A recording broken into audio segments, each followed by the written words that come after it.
নমস্কার বন্ধুরা, অমৃত কুম্ভ চ্যানেলে আপনাদের সবাইকে স্বাগত। আশা করি সবাই আপনারা ভালো আছেন। আজ সুজি দিয়ে একটা ব্রেকফাস্ট বানাবো। এটা খেতে ভীষণ টেস্টি হয় আর বানাতেও খুব বেশি সময় লাগে না।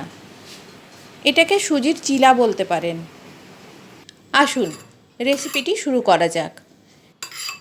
1 কাপ টক দই নিয়েছি। এটা আমার বাড়িতে পাতা দই, আপনারা দোকান থেকে কিনেও রেসিপিটি করতে পারেন। এর মধ্যে দিয়ে দিচ্ছি 1.5 কাপ সুজি।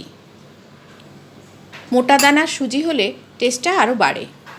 আমার রেসিপিগুলো ভালো লেগে থাকলে চ্যানেলটিকে সাবস্ক্রাইব করবেন আর একটা লাইক দেবেন। প্রথমে 1 কাপ মিশিয়ে নিয়ে তারপর বাকি হাফ কাপ দিচ্ছি। তারপর দিয়ে দিচ্ছি 1 কাপ জল। এখনই 1 কাপ জল পুরোটা দিলাম না, হাফ কাপের একটু বেশি দিলাম, পরে আবার দেব। জলের সাথে ভালো করে সুজিটা মিশিয়ে নেব যাতে কোনো রকম লাম্প বা ডেলা না থাকে। দেখে নিন কনসিস্টেন্সিটা খুব ভালোভাবে মিশে গেছে জলের সাথে আর দইয়ের সাথে, কোনো রকম লাম্প বা ডেলা নেই। লাম্প বা ডেলা থাকলে সেটা পরে মুখে পড়লে বাজে লাগবে খেতে। মিশ্রণটা তৈরি করে 15 থেকে 20 মিনিটের জন্য ঢাকা দিয়ে রেখে দেব। এই সময় কেটে নেব কিছু সবজি। 20 মিনিট পর ঢাকা খুলে দেখাচ্ছি মিশ্রণটা কতটা ফুলে গেছে। এবারে কেটে রাখা সবজিগুলো এতে মিশিয়ে দিচ্ছি।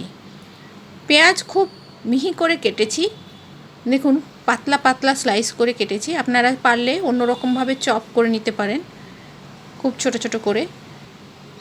আমি এভাবে কেটেছি। পেঁয়াজগুলো দিয়ে দিলাম। দিয়ে দিচ্ছি গাজর কুচি।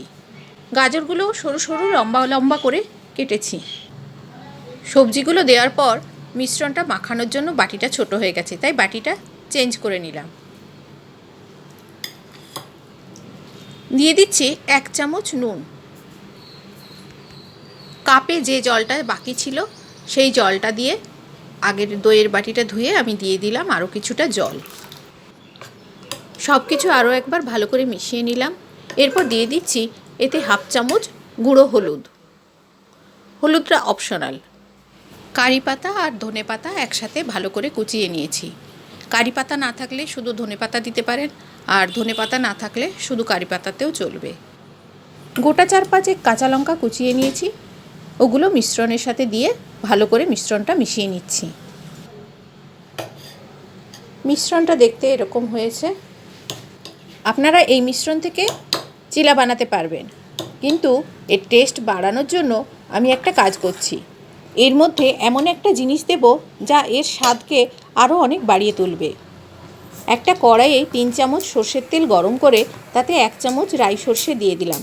সর্ষেটা ফুটে উঠলে এই তেল সমেত সর্ষেটা দিয়ে দেব মিশ্রণে। আপনারা যখন এই চিলাটা তৈরি করবেন একবার তড়কা দিয়ে বানাবেন, আরেকবার তড়কা ছাড়া বানাবেন, দেখবেন দুটো স্বাদের মধ্যে অনেকখানি তফাৎ খুঁজে পাবেন। আমি আজকে তড়কা দিয়েই বানিয়ে দেখাচ্ছি। সর্ষে আর তেলটা একসাথে মিশ্রণের সাথে খুব ভালো করে মিশিয়ে নিলাম।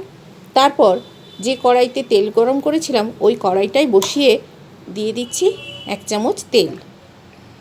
তেলটা গরম হলে দিয়ে দেব 2 হাতা মিশ্রণ। এরপর ঢাকা দিয়ে রান্না করব। মিনিট 2 পর ঢাকা খুলে উল্টে দেব। ভেতরে যাতে কাঁচা না থাকে ভালো করে চেপে চেপে দেব, আর যদি প্রয়োজন হয় অল্প তেল দিয়ে দেব। আবারও ঢাকা দিয়ে 2-3 মিনিট রান্না করে নেব। গরম গরম পরিবেশন করুন নারকেলের চাটনি বা রেড চাটনি বা গ্রিন চাটনি, যে কোনো চাটনি দিয়ে। চাটনিগুলো আমি পরে আপলোড করব। চাটনি ছাড়াও এটা খেতে দারুণ লাগে। আজ শুধু চিলাটা আপনাদের জন্য রইল। এইভাবে একে একে আরও কিছু চিলা ভেজে নিলাম। আজ এই পর্যন্ত। আবার আসবো অন্য কোনো দিন অন্য কোনো রেসিপি নিয়ে।